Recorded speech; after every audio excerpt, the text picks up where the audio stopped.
raso hatiko di panci sanak sudaro anta kamala untuk angka ambo bao kok makan batana surang kok mandi manimbo surang kok malam lah tibo lalo tak goleang surang.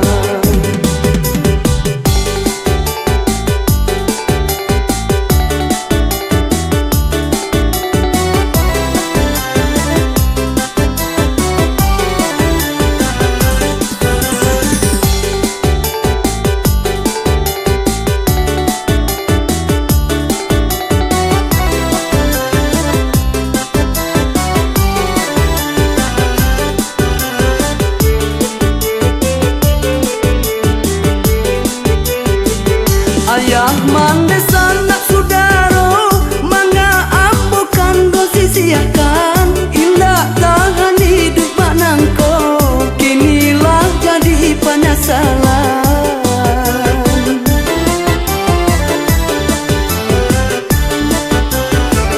Ayah mande sanak sudaro mangga ambo kando sisiakan indah tahan hidup manangko penyesalan.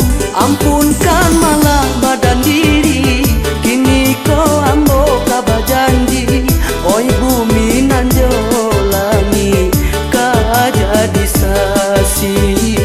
Ampunkan malah badan diri kini kau ambo kaba janji oi bumi nan jolani kah jadi sasi.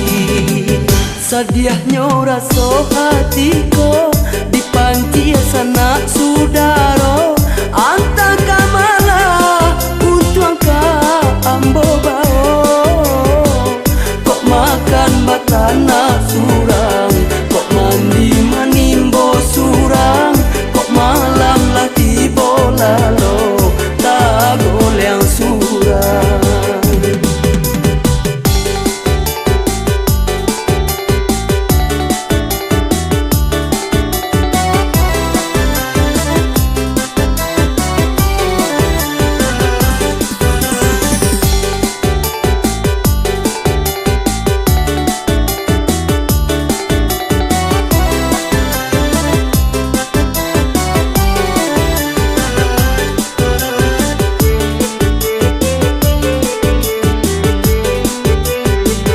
Ayah mande sanak sudaro mangga ambo kando sisiakan indah tahan hidup manangko kinilah jadi penyesalan.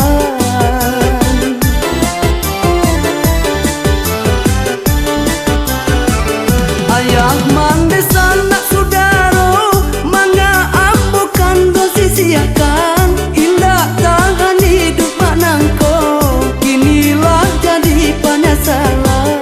Ampunkan malah badan diri kini kau ambo kaba janji oi bumi nan jolani kah jadi sasi. Ampunkan malah badan diri kini kau ambo kaba janji oi bumi nan jolani kah jadi sasi. Sadiahnya raso hatiko di panci sana